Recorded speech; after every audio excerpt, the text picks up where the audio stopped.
Hi guys, welcome back kung napadpad ka na dito sa channel na to. Pinapanood ko yung akong video. Na-realize ko hindi pala ako nakapagpakilala sa inyo. Ako nga pala si JP at ito ang aking journey sa pagko-customize ng watch or pagmo-modify ng watch. So, on team background lang, hindi ako watch collector, hindi rin ako watch expert. So, may napanood lang ako video sa YouTube, lumabas sa recommended ko, nag-build siya ng watch. And then after kong panoorin, na-realize ko na parang kaya kong gawin yun. Then after nun, sunod-sunod na yung mga recommended video sa akin na pagko-custom ng watch. Pinanood ko yun lahat.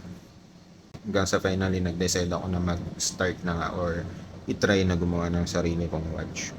Medyo mahilig din kasi ako sa watch. Pero mula nung nagkaroon na ng smartwatch, puro smartwatch na kasi yung gamit ko. Kaso habang tumatagal, nakakaumay na rin yung magcha-charge ka na magcha-charge. So minsan nakakalimutan mo pang i-charge. Tapos pag gagamitin mo lowbat, 'di ba? So balik ka na naman sa analog watches.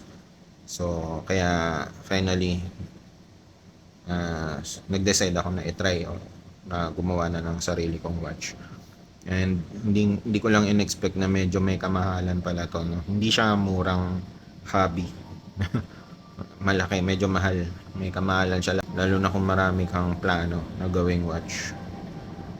At the same time na medyo nakaka-addict siya, guys. Nakaka-addict na mag-build ng sarili mong watch kasi iba yung kumbaga satisfaction pagka nabuo mo siya.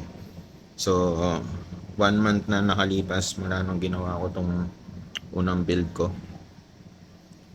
And ngayon, second build naman tayo. So ang gagawin ko ay yung blackout mode na tinatawag nila. So blackout, ibig sabihin all black siya na watch. So since second build ko na to, mas confident na ako ngayon na sana konti na lang yung pagkakamali. So tara, simulan na natin. Okay, para sa build na to, ang gagamitin ko ay NH36 movement. So movement to ng Seiko. Tapos meron siyang day-date complication. So yung complication yun yung features ng movement. Tapos medyo mas mahal din to sa standard na NH36 kasi yung day tsaka date dial natin kulay black. At the same time meron din yung lume or yung glow in the dark feature.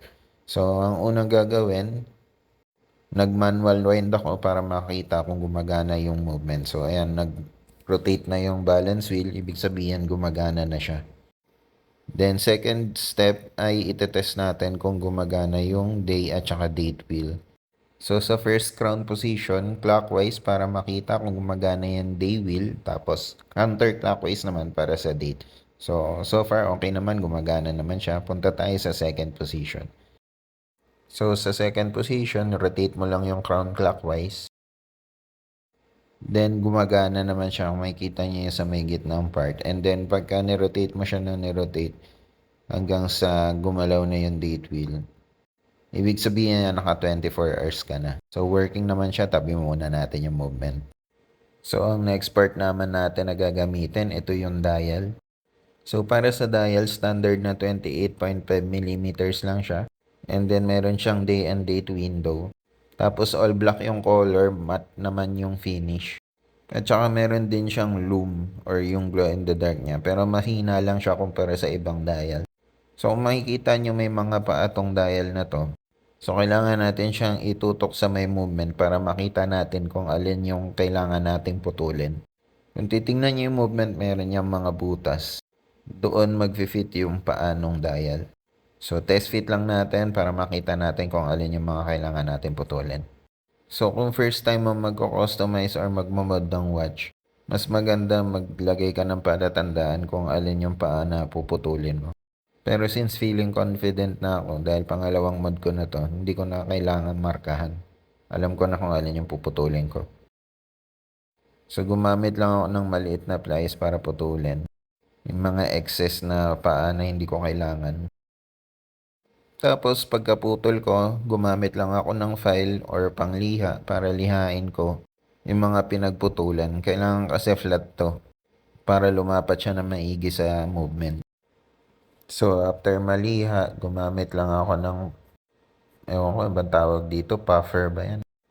O air blower para mabuga yung mga maliliit na parts na pwedeng makagasgas sa dial natin. So, kung makikita nyo may gasgas yung likod, okay lang yan kasi yung harap naman yung importante. So, after kung maputol yung mga excess na paa, ikabit na natin siya sa movement. Make sure lang na flat siya sa movement kasi pagka hindi, kailangan mo siyang tanggalin ulit tapos lihain mo ulit yung mga pinagputulan mo na paa. Pag hindi kasi flat yan, baka hindi siya magkasya sa case. Tsaka gagalaw yan sa may case. Okay, so mukhang flat naman na siya. Tinitingnan ko lang yung paikot para makita ko kung meron pang nakaawang. So, since okay naman yung fit niya, proceed na tayo sa next step. So, ang next step, kailangan nating iset yung oras sa 12 o'clock, midnight o madaling araw. Para malaman mo kung midnight na siya, lagay mo lang sa second position yung crown and then rotate mo lang siya clockwise. Once na nag-start ng gumalaw yung date, dahan-dahan mo siyang pihitin at pag nag-snap na siya in place, kagaya niyan, ibig sabihin na sa 12 o'clock midnight ka na o madaling araw. Diyan na natin pwedeng simulang ilagay yung mga kamay. Kasi pag hindi mo siya sinet sa madaling araw or midnight, hindi mag-a-align yung kamay mo tsaka yung date. So, nilagay ko muna siya sa movement holder para pakita ko sa inyo yung mga kamay na gagamitin ko. So, sa mga kamay, parehong team lang nun dial. Matte black din siya na merong mahinang loom or glow in the dark. So, ayun yung minute hands. Tapos, ito naman yung hour hand. Plastic tip tweezer nga pala yung gamit ko para hindi magasgasan yung mga hands. Tapos ito yung second hand. Kung mapapansin nyo meron siyang orange. Medyo hindi lang siya nagfo-focus kasi cellphone lang yung gamit ko. So sa second hand, ang napili ko orange tip siya para lang ma-break yung all black. Tsaka magkaroon siya ng kaunting contrast. Pero at the same time, hindi siya ganun kaagaw attention. At yung focus mo, nandun pa din sa dial. So, para malagay ko yung mga kamay, gumamit lang ako ng Rodico, tsaka hand pusher. So, yung Rodico para tong clay na madikit. Pero hindi siya nag-iiwan ng residue, kaya ito yung ginagamit sa watchmaking. Since nakaset sa 12 o'clock yung movement natin, lalagay natin yung our hand sa 12 o'clock. Itong parte na to yung pinakamatagal sa pagbubuo ng watch kasi pahirap siya ng pahirap i-align lalo na pagka nasa second hand ka na. Hindi rin dapat malakas yung pwersa mo dito. Tama lang para matulak mo yung mga kamay. Ayan, nakabit na yung R hand. So, ang next step dito, kailangan nating i-test kung magtutugma yung paglipat ng date kapag naka 24 hours ko ulit. So, para matest siya, lagay lang ulit sa second position yung crown and then rotate mo lang siya hanggang sa magsimula nung gumalaw yung date wheel. So, kailangan mo siyang i-test para malaman mo kung nagro-rotate ba ng maayos at hindi bumabangga yung mga kamay mo sa dial. So, ayan. Unti-unti na siyang gumagalaw. Ibig sabihin yan, malapit na tayo sa 12 o'clock. At since nag-snap yung date natin sa eksaktong 12 o'clock, ibig sabihin, perfect yung alignment natin. Pwede na nating ilagay yung minute hand. So, sa minute hand, same lang din yung gagawin natin. Gamit lang ng Rodico at saka ng hand pusher para malagay natin yung minute hand. Medyo mas mahirap na to kasi maliit na yung butas niya. Siyempre, pagkatapos malagay yung minute hand, kailangan natin siyang ulit i-test para sa alignment niya. So far, okay naman. Wala naman nagbabanggaan at umiikot naman ng maayos yung minute hand. So, medyo mas maaga lang siya nagpapalit ng date. Around 6 minutes. Pero okay lang yan kasi plus or minus 10 minutes acceptable naman yan. So, ito na yung pinakamahirap ikabit sa lahat. Yung second hand kasi napakaliit lang ng butas niyan. Meron siyang maliit na pin na kailangan mong isakto at hindi mo basta-basta makikita yung butas niya na gamit lang yung mata. So, after ilang attempts na pagkabit nitong second hand, nag-decide ako na ikabit na lang siya off-cam kasi nga napakahirap niya.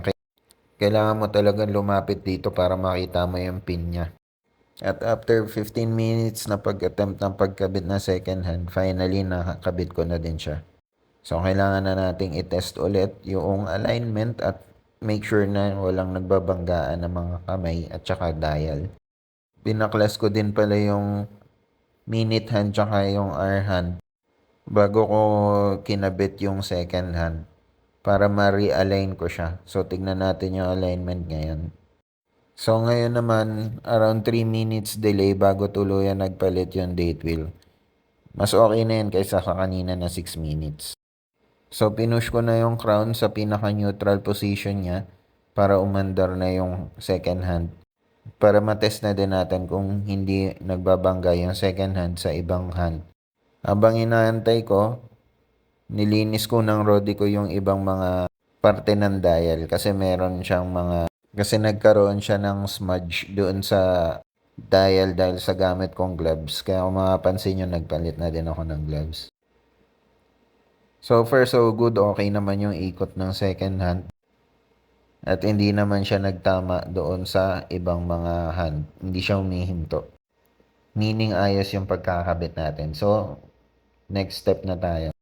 So, ilalagay ko na siya pabaliktad dito sa movement holder kasi kailangan na natin siyang i-encase. Or ilagay na natin siya sa case para hindi na siya madumihan. Pero bago natin siya malagay sa case, kailangan muna natin tanggalin yung temporary stem niya. Para matanggal yung temporary stem, meron diyang palatandaan na may tuldok. Kailangan mo lang siyang pindutin. Tapos hatakin mo yung stem para ma-release siya.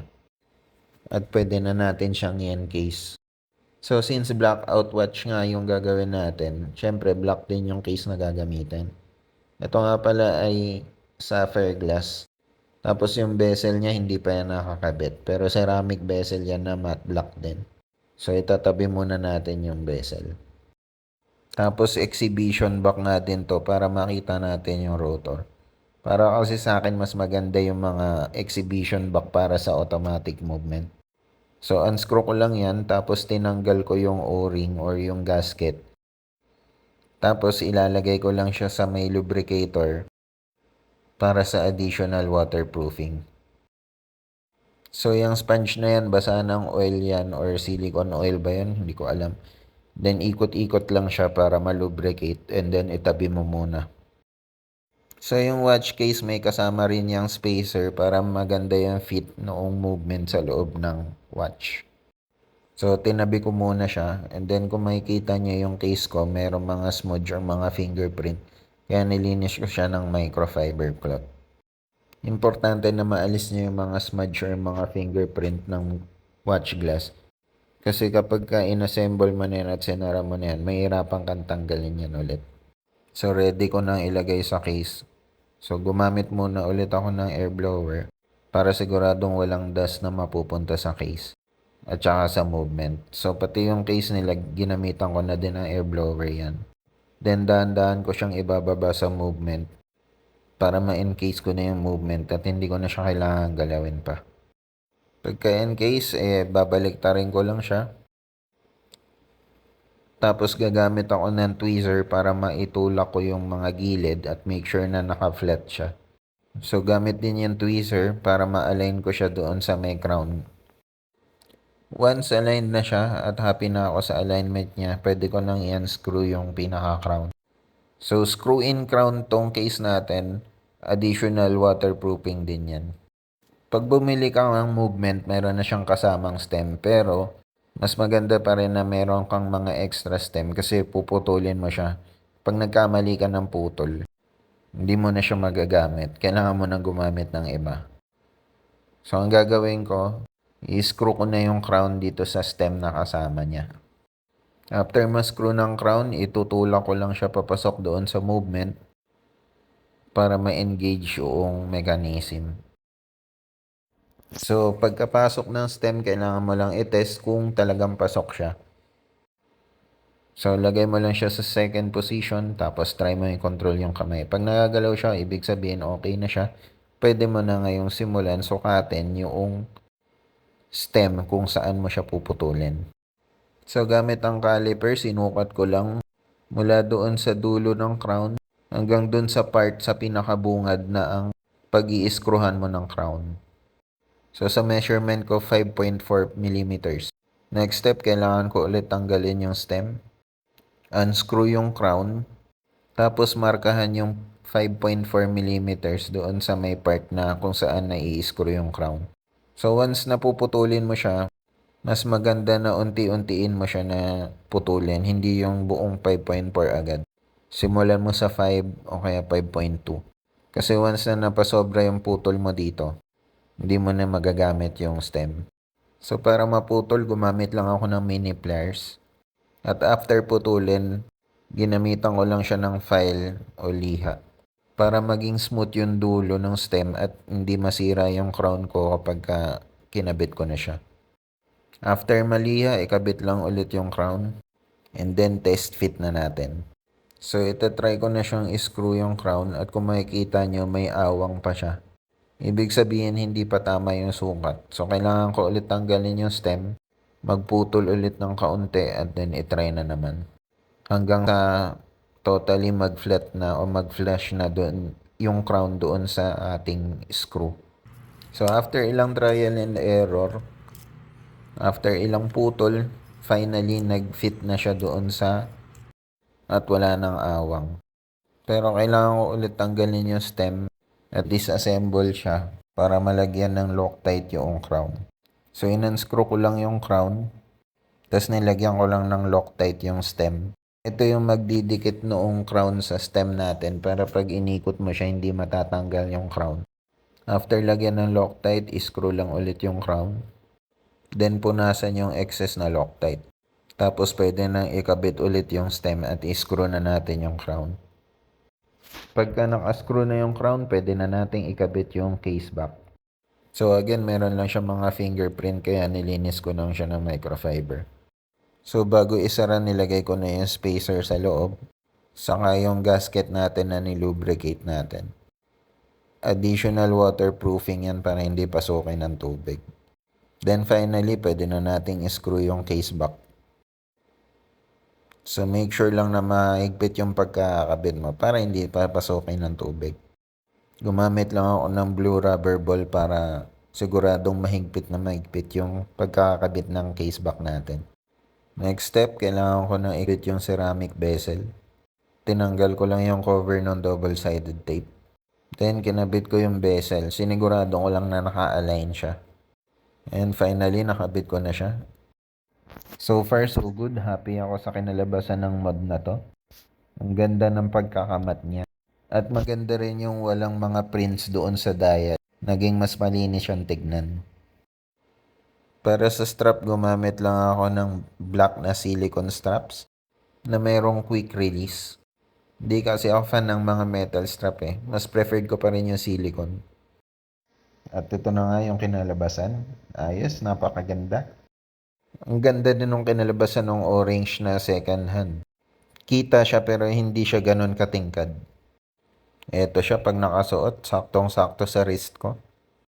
Medyo may mga smudge pa siya pero onting punas lang yan, mawawala din yan.